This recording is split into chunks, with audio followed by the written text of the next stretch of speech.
El Señor, hemos estado viendo en el libro de Oseas, que el Señor ha anunciado a través del mensaje del profeta diversas formas de corrupción y va alternando durante el desarrollo del libro el hecho de que Dios es un Dios de amor, que quiere volverlos a Él en medio de la infidelidad del pueblo, pero va alternando este mensaje de amor, de paciencia, de misericordia, de bondad, con las sentencias de destrucción definitiva hacia el pueblo, en medio de la rebeldía de ellos, en medio de la infidelidad, en medio de la idolatría, del adulterio espiritual en el que se encontraba Israel, el reino del norte. Vimos que la respuesta al reclamo de Dios frente a los pecados de todo el pueblo y el llamado al arrepentimiento termina siendo un culto lleno de ritos, ofrendas, cánticos y expresiones huecas, vacías, sin corazón para Dios. El culto lleno de formas paganas, como si Dios fuera un Dios a la manera de aquellos pueblos que le rodeaban, que rodeaban a Israel. En un sincretismo hemos visto tan arraigado en la cultura de la época, tan lejos del conocimiento de Dios, que eran capaces de seguir con su pecado y no ver, no reconocer que aquello que estaban viviendo y experimentando como nación en su totalidad era adulterio, verdadera idolatría contra el verdadero Dios. Que aunque tenían presente al Señor, aunque invocaban su nombre, lo hacían dentro de esta mezcla y sincretismo propio de una cultura que definitivamente se había alejado de Dios y no quería reconocerlo. A quienes practican esa forma de vida, a quienes no se vuelven a Él, a aquellos que se ufanan en decir que Dios está con ellos y en buscarlo en términos paganos, en este pasaje en el día de hoy Dios volverá a hablar para dejar al descubierto sus pecados, pero por otro lado va a mostrar la maravillosa realidad de que es un Dios lleno de misericordia, lleno de paciencia, que advierte del futuro, de la destrucción del pueblo, pero da espacio, da la cabida para que se vuelvan a Él. El pasaje de hoy nos mostrará a Dios como aquel que sana, aquel Dios que quiere redimir, que quiere pagar la deuda, quiere sanar el dolor, las heridas provocadas por este pueblo que se autodestruye lejos del conocimiento de Dios. O sea, así es que le invito a revisar, y yo desde acá voy a leer para ustedes, Oseas 7, desde el versículo 1 al versículo 8. Voy a leer en la Nueva Versión Internacional. Cuando sane yo a Israel, la perversidad de Efraín y la maldad de Samaria quedarán al descubierto porque ellos cometen fraudes. Mientras el ladrón se mete en las casas, una banda de salteadores roba en las calles. No se ponen a pensar que yo tomo en cuenta todas sus maldades. Sus malas acciones los tienen cercados y las tengo muy presentes, dice el pasaje. Con su maldad deleitan al rey, con sus mentiras a las autoridades. Parecen un horno encendido cuyo fuego no hace falta atizar. Desde que el panadero prepara la harina hasta que la masa fermenta, todos ellos son adúlteros. En la fiesta del rey las autoridades se encienden bajo los efectos del vino y el rey pierde su dignidad codeándose con la plebe. Como en el horno, como el horno se les enciende el corazón, dispuestos para la intriga. Su ira se adormece por la noche para reavivarse por la mañana. Todos ellos arden como un horno, devoran a sus gobernantes, caen todos sus reyes, pero ninguno de ellos me invoca. Efraín se mezcla con las naciones, parece una torta cocida de un solo lado. El Dios que se ha revelado es el Dios, en primer lugar, dice el pasaje, queridos, que quiere sanar. Dice el versículo 1, cuando sane yo a Israel, la perversidad de Efraín y la maldad de Samaria quedarán al descubierto. La Nueva Traducción Viviente, fíjese, dice en este primer versículo, el capítulo 7, yo quiero sanar a Israel. Yo quiero sanar a Israel. Lo primero Y una de las cosas que el pasaje nos muestra acerca de Dios es que es el Dios que quiere sanar a las personas en su pecado. No les es indiferente el dolor en el que están, en esa condición de no vida, en esa condición de muerte en la que se encuentran, perdidos, extraviados. Dice el pasaje, se han autodestruido producto de una falta de conocimiento de Dios. En esa miseria en la que se encuentran como sociedad y como individuos, Dios está presente y dice que Dios quiere sanar. Dios no solamente quiere perdonar, quiere sanar toda consecuencia que el pecado ha traído sobre el mismo pueblo. Fíjense, Dios no los deja a la deriva, no los deja sin una esperanza de restauración. Todo lo contrario, Dios se hace presente y dice que Él quiere sanar.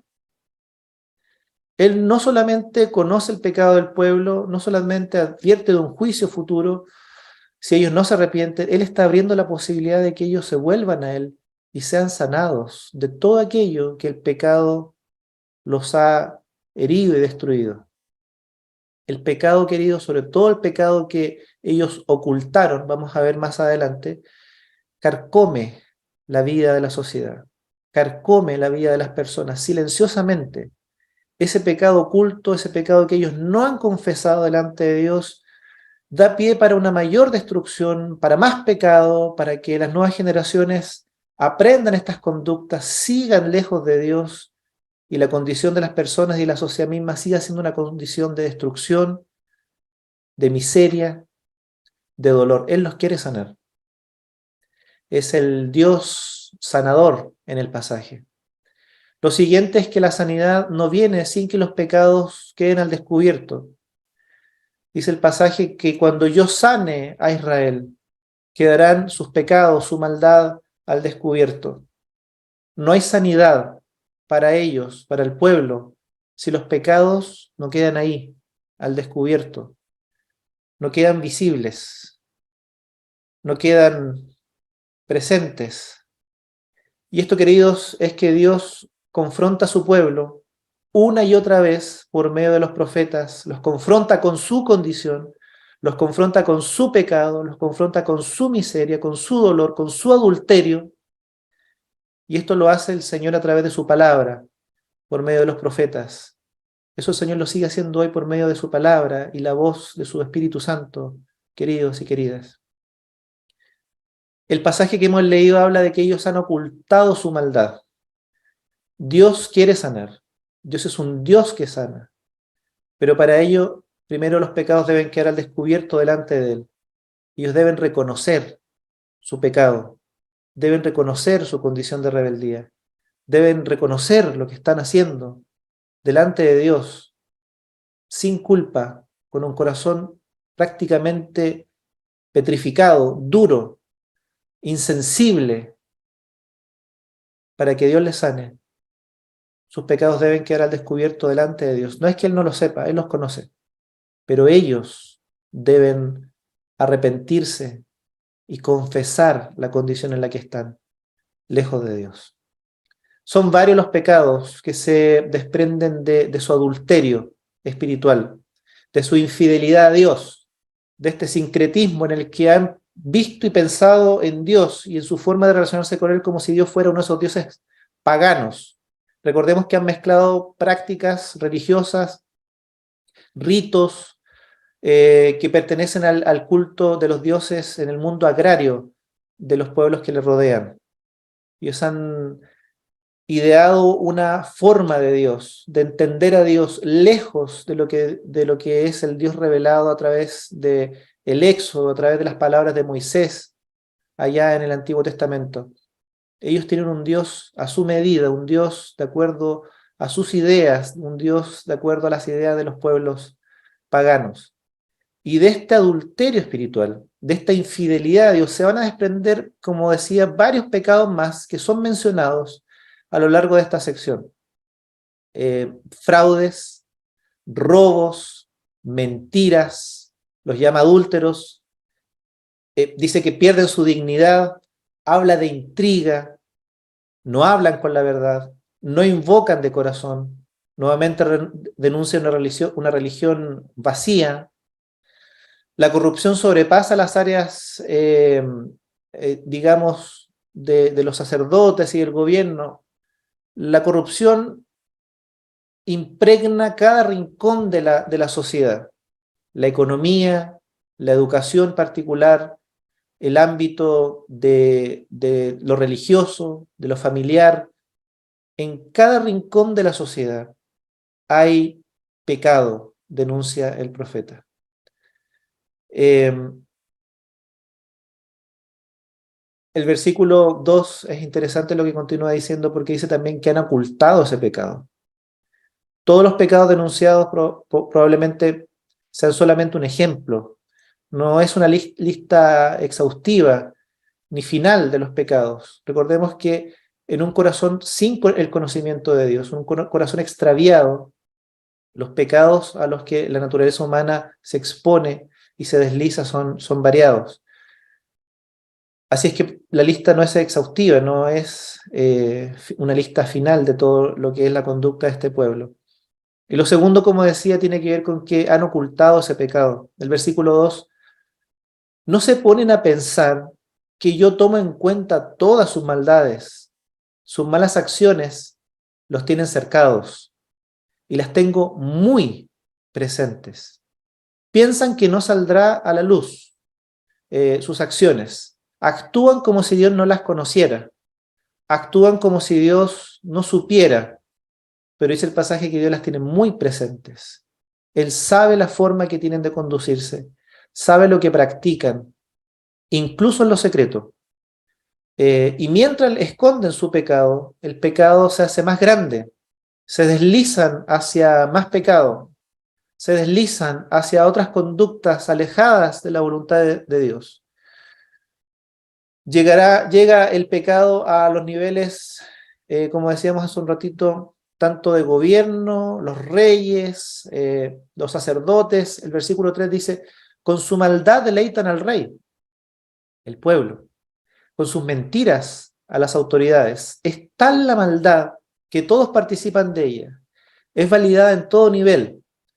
No hay nadie que le ponga freno a una cultura de corrupción. Versículo 5. En la fiesta del rey las autoridades se encienden bajo los efectos del vino y el rey pierde su dignidad codeándose con la plebe.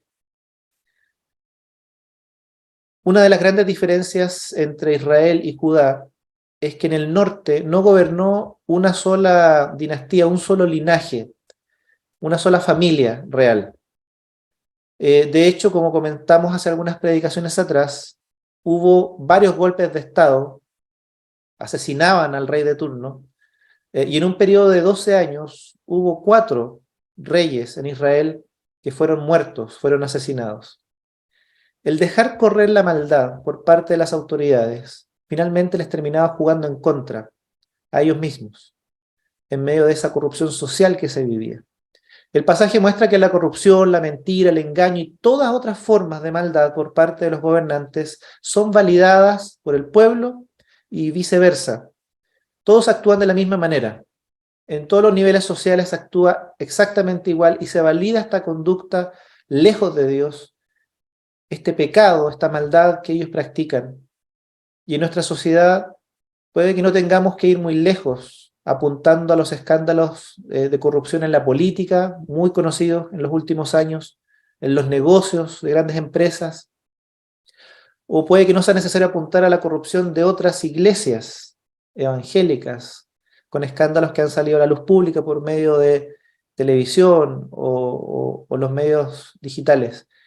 Tal vez basta con mirarnos a nosotros mismos para encontrar maldad y acciones engañosas, acciones corruptas, en la forma de llevar adelante el negocio, la familia, el trabajo, los estudios, la política eclesiástica, la forma en que nos relacionamos y tratamos al otro.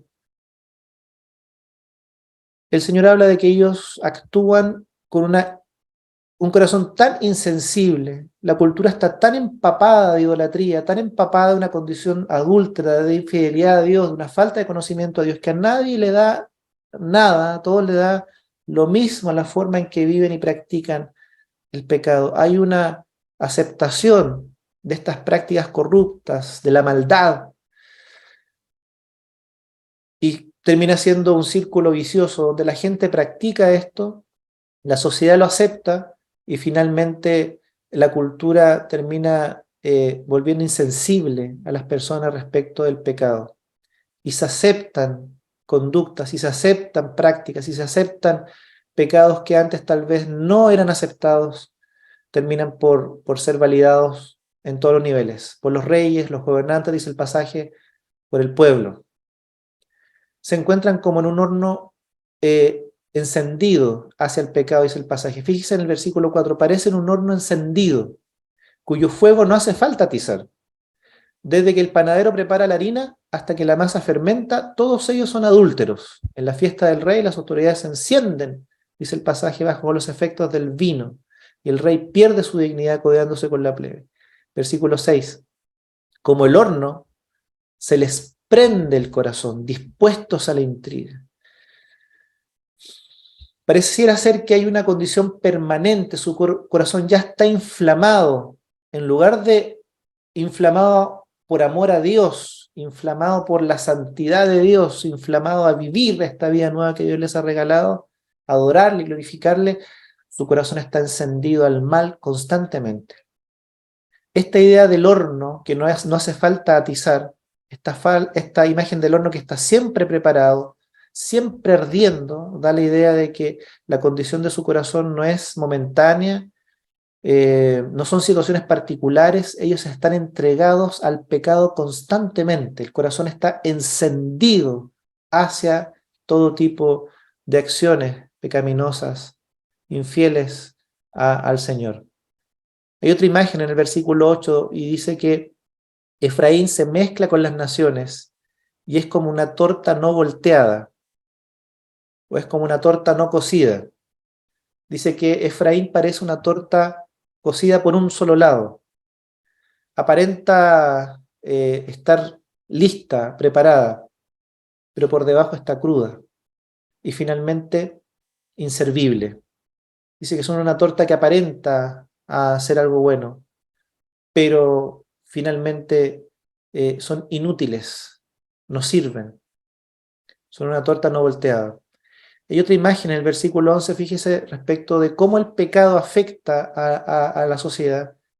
El versículo 11 dice que Efraín es como una paloma torpe, sin entendimiento. Recurren para ayuda a las naciones extranjeras, pero dice que son torpes. La imagen de esa paloma atolondrada, sin el conocimiento de Dios, es una expresión que trata de dar la idea de lo que ocurre en una sociedad y con personas entregadas, encendidas constantemente al pecado. No solamente son inútiles y no sirven para nada, según el versículo anterior, sino que además se han vuelto incautos, a merced de una sociedad, a merced de pueblos paganos que les engañan, que los alejan más de Dios. Se han vuelto unos incautos, no se dan cuenta el peligro que tienen y en el que están entregándose a una cultura, a una sociedad que practica el pecado. No se dan cuenta que haberse deslizado y mantener el corazón encendido permanentemente hacia el mal es destrucción para ellos. Son como una paloma atolondrada, incautos. Menciona también el pasaje que los paganos terminan por dominarlos y manejarlos desde sus prácticas idolátricas, desde su cultura sin Dios. Terminan siendo como ellos, terminan viviendo como ellos. Frente a la maldad de una sociedad que se mueve sin Dios, queridos, negando su conocimiento, puede ocurrir que hijos e hijas de Dios, lejos también del conocimiento de Dios, terminen por ser como palomas incautas en los brazos de una cultura, de formas de vida y prácticas asociadas con el pecado, insensibles a la destrucción que todo ese tipo de vida entregada al pecado, entregada a la maldad, conlleva. Como aves torpes, sin astucia, incautos, se piensan libres, pero son presa fácil, incautos que no se dan cuenta que no son libres, ya son presa de un mundo corrupto entregado a toda clase de males. Eh, Queridos, y puede el pecado insensibilizarnos a tal punto de volvernos incautos y no medir las consecuencias destructivas de ese pecado sobre nuestras vidas. Cuando la sociedad llama bueno alguna conducta contraria a la voluntad de Dios constantemente, una y otra vez, y la vuelve aceptable socialmente, puede que un hijo o una hija de Dios, lejos del conocimiento del Señor, incautamente caiga en ese mismo estilo de vida y en ese mismo tipo de conductas. Incautos, sin reconocer el tipo de destrucción que aquellas formas de vivir lejos de Dios puede traer al corazón. Un corazón que se vuelve siempre encendido, como un corazón insaciable por vivir, como la cultura sin Dios vive, como palomas atolondradas, dice el pasaje. Habla también acerca de esto de que minan sus fuerzas. No se dan cuenta que asociarse a estas culturas, a los asirios, a los egipcios, buscar refugio en ellos, adoptar sus prácticas sin Dios, terminan por minar sus fuerzas. Habiendo sido ellos preparados como pueblo para vencer, para luchar, para ser un gran pueblo, una gran nación, el mezclarse con estas costumbres, con estas prácticas, con el pecado y con la maldad de una sociedad sin Dios, termina, dice el pasaje, por minar sus fuerzas también. Pero más adelante en el versículo 13, nuevamente, aunque hay esto de el juicio, pero también la esperanza que el profeta Oseas declara de parte de Dios. Leamos por favor el versículo 13, dice: ay de ellos que de mí se alejaron, que sean destruidos por rebelarse contra mí. Pero fíjense cómo alterna esto, y aquí hay una luz de esperanza que ellos debieran considerar y de la cual debieran aferrarse. Yo bien podría redimirlos, dice el pasaje. El Dios que quiere sanarlos, el Dios que quiere curar las heridas producto del pecado, que quiere tomarlos nuevamente en sus brazos, que quiere dejar el pecado de ellos al descubierto para que se arrepientan y se vuelvan y sanarlos. Dice aquí en este pasaje, yo bien podría redimirlos. Además de ser el Dios que sana, que perdona, es el Dios que quiere redimir al pueblo de sus pecados. Quiere liberarlos de la deuda, de la culpa. Pero ellos, dice el pasaje, no me hablan con verdad. En lugar de confesar la condición en la que están, con mentiras delante de Dios, falsamente delante de Dios, la vuelven a ocultar. No conocen al Dios santo, no conocen al Dios de perdón, o no quieren reconocerlo. No conocen al Dios que sana y restaura. Queridos, y en medio de una situación tan corrupta que presenta el pasaje respecto del pueblo de Israel, yo quisiera que hoy día nos quedáramos con dos ideas y que tiene que ver con el carácter de Dios. Primero, que Él es el Dios que quiere sanar las heridas que el pecado ha producido en su pueblo. Y por otro lado, es el Dios que quiere redimir y puede perdonar la deuda del pecado de su pueblo. Y esa es la invitación hoy día del pasaje. Es un llamado a conocer a Dios, aquel Dios santo que nos llama a volvernos a Él, el Dios que quiere sanar y que quiere perdonar. La sanidad viene de este Dios. No hay sanidad para el alma, queridos. No hay sanidad para el corazón, no hay restauración si primero no hay arrepentimiento, si primero no hay un reconocer delante de Dios la condición del corazón, el pecado que puede haber, incluso aquel pecado oculto que hemos tratado tal vez de obviar delante de Dios, de maquillar, de enmascarar con ritos, con cultos, con servicios, como si Dios se agradara de eso. Y hemos visto que no es posible ocultar el pecado detrás de una pantalla de liturgias muy pomposas, de ritos, de acciones piadosas, muy religiosas. Dios quiere el corazón de su pueblo y quiere sanarlo, pero primero quiere que delante de él los pecados quieren al descubierto, quiere confesión y arrepentimiento. No verdad, no falsedad, quiere la verdad. La sanidad se da cuando los pecados quedan a la luz, no delante del líder, no delante del hermano, no delante del pastor, no delante del sacerdote, cuando los pecados quedan a la luz delante de Dios y hay arrepentimiento. Queridos, el Señor no quiere que el pueblo se extravíe. Querido, querida, el Señor no quiere que te pierdas. Él quiere limpiarte y lo va a hacer una y otra vez. Dios quiere meterse en los rincones de tu corazón más ocultos, escondidos y tal vez más oscuros, que según tú no tienen perdón. En los lugares de tu corazón que tal vez son los más inaccesibles para el resto de la gente, pero que Dios conoce muy bien y que necesitan hoy día ser sanados, porque el pecado te ha herido profundamente. Él quiere que ese pecado que te está enfermando, que te tiene atolondrado, que te tiene sin esperanza, que te tiene como una torta no volteada, cocida a la mitad, aparenta estar cocida, aparenta estar lista, estar bien, ese pecado oculto que tal vez te ha restado las fuerzas, que emocionalmente te tiene destruido, destruida, ese pecado que tal vez te dice que Dios sería incapaz de perdonar, déjame decirte que Dios sí quiere perdonarlo y Dios lo conoce. Con Él no podemos fingir. El pueblo hablaba con falsedad, le hablaba con mentiras y dentro de eso hay un llamado para ser delante de Dios transparentes y 100% honestos.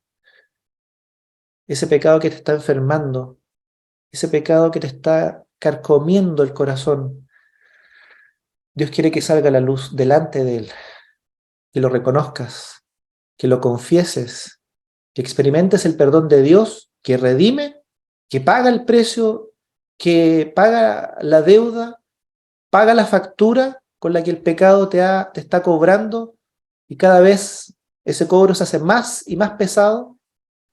El cobro y la paga que es, dice la Biblia, que es muerte para aquel que vive en la condición de pecado. Querido, Él quiere liberarte del dolor. Él no está con un dedo acusador pidiendo cuentas solamente para acusarte y condenarte. Él te está pidiendo cuentas para que confieses, para que te arrepientas y Él te sane. Él quiere sanar tu vida. Él quiere sanar tu corazón. Quiere liberarte del dolor, liberarte de la paga del pecado, que es muerte y que destruye por dentro. Fíjese que el salmista escribió en el Salmo 32, un salmo muy conocido, que voy a invitar a leerlo. Yo voy a leerlo para ustedes y también va a aparecer en la pantalla. El salmista en el Salmo 32 dice: dichoso aquel a quien se le perdonan sus transgresiones, a quien se le borran los pecados. Dichoso aquel a quien el Señor no toma en cuenta su maldad y en cuyo espíritu no hay engaño, no hay falsedad, no hay mentira, no hay orgullo. Mientras guardé silencio, mis huesos se fueron consumiendo por mi gemir de todo el día. Mi fuerza se fue debilitando como al calor del verano, porque día y noche tu mano pesaba sobre mí. Pero te confesé mi pecado y no te oculté mi maldad. Me dije: voy a confesar mis transgresiones al Señor, y tú perdonaste mi maldad y mi pecado.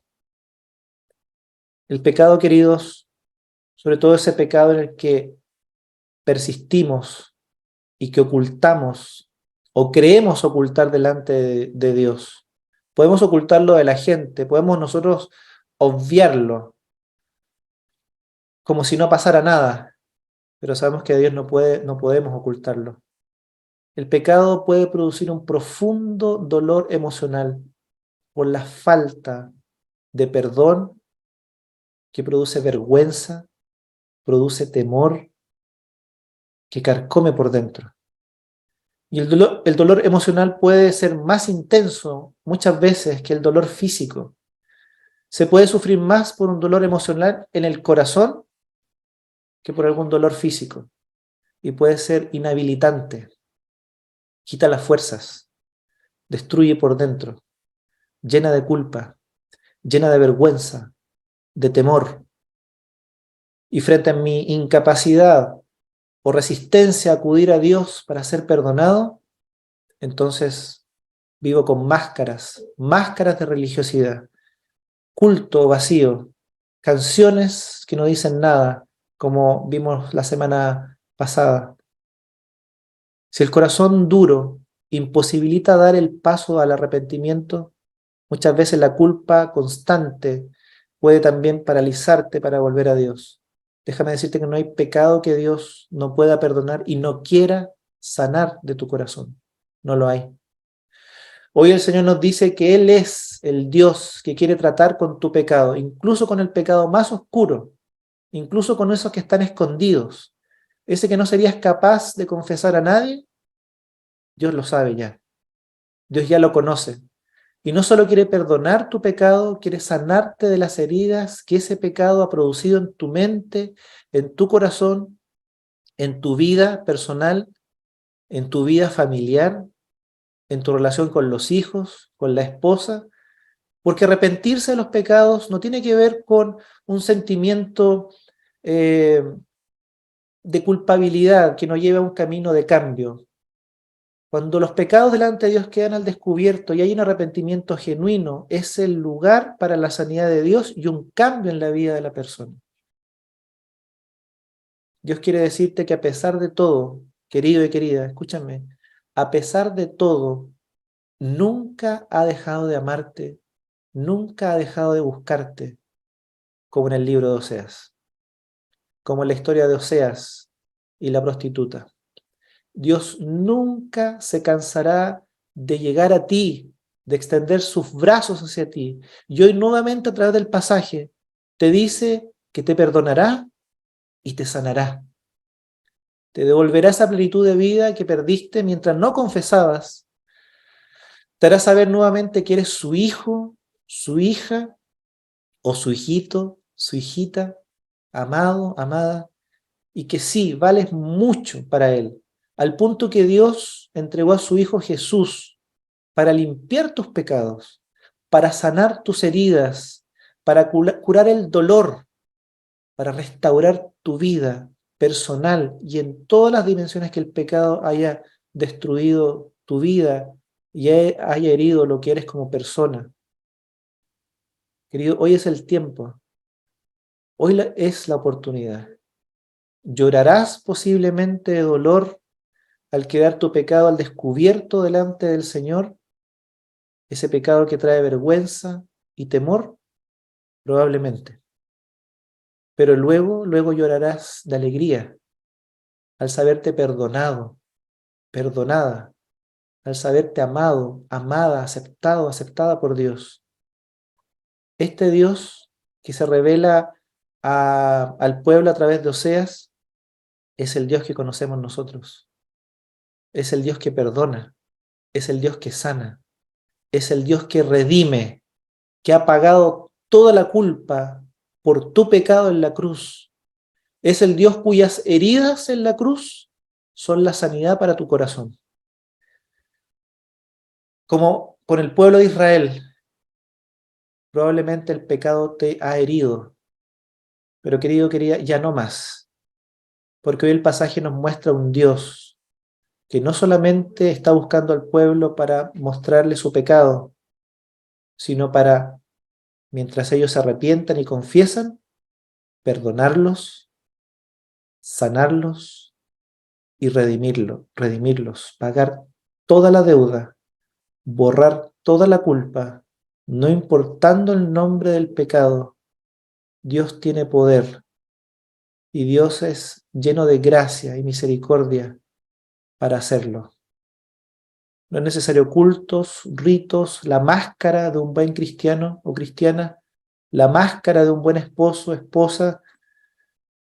Dios quiere un corazón sincero, para desde el arrepentimiento y la confesión delante de Él haya verdadera sanidad y restauración para tu vida. Quiero que oremos al Señor. Te voy a invitar a cerrar tus ojos y a orar a nuestro Dios en esta tarde. Y no solamente por aquellos que están presentes en la sesión Zoom o por YouTube o Facebook, sino por todos aquellos que van a ver este video luego en nuestras redes sociales. Señor, te damos gracias porque, Señor, viendo al profeta Oseas, probablemente nuestra comprensión de tu gracia incomprensible, Señor, de tu amor incondicional, como el amor de Oseas por la prostituta, probablemente esa comprensión de ese amor se hace más grande, pero aún así, Señor, incomprensible para nosotros. ¿Cómo entender en nuestra mente, Señor, tan pequeña, caída, oscurecida por el pecado, Señor, por un conocimiento limitado de ti, tantas veces? ¿Cómo entender, Señor? ¿Cómo comprender un amor tan grande de parte tuya, Señor? Solamente reconocer lo que está ahí para nosotros, reconocer por fe que ese es el tipo de amor por nosotros, que tal cual como ocurre con el pueblo de Israel, no solamente quieres denunciar el pecado, quieres que nosotros mismos lo reconozcamos, aún el pecado más oculto y más oscuro, del cual nosotros nos avergonzamos y sentimos temor, aquel pecado que ha destruido la vida, que ha destruido relaciones, que ha destruido, Señor, oportunidades tal vez laborales, que ha destruido y imposibilitado una vida mejor y más plena, Señor, que tú nos ofreces. Incluso ese pecado, Señor, tú quieres perdonarlo. Señor, que a través de tu Santo Espíritu, Señor, en este momento, donde quieran que estén mis hermanos y hermanas, en sus hogares, o tal vez en unos días más escuchando este sermón en el auto, en la calle, Señor, tu Espíritu Santo obre en la vida, Señor. Trae a la luz esa conciencia, ese reconocimiento de una vida que ha estado en pecado, mientras trae, Señor, una profunda convicción, Señor, de tu gracia y de tu perdón y de tu sanidad, Señor. Que tú eres el Dios que perdona, que eres el Dios que sana, que restaura, eres el Dios que redime, que perdona toda la deuda y deja nuestra cuenta, nuestra factura pagada completamente, Señor, delante de ti por Jesús. Señor, que este sea un momento para que quienes están escuchando, Señor, y volviéndose a ti, tal vez habiéndote conocido, o tal vez sin conocerte, y por primera vez escuchando este mensaje, Señor, tengan un encuentro personal profundo con Jesús. Solamente en Él hay perdón de pecados, hay sanidad para el alma, hay restauración para la vida, Señor. Hay vida abundante y plena. Ahí están, Señor. Son tus hijos, son tus hijas, somos tu pueblo. Con tu palabra, Señor, haz lo que tienes que hacer en cada uno de nuestros corazones, Señor. Déjanos y permítenos una vez más, por esa gracia y misericordia que reconocemos en tu palabra a través del libro de Oseas, Señor, volvernos a ti y ser perdonados, sanados y sanadas. En el nombre de Jesús. Amén. Amén.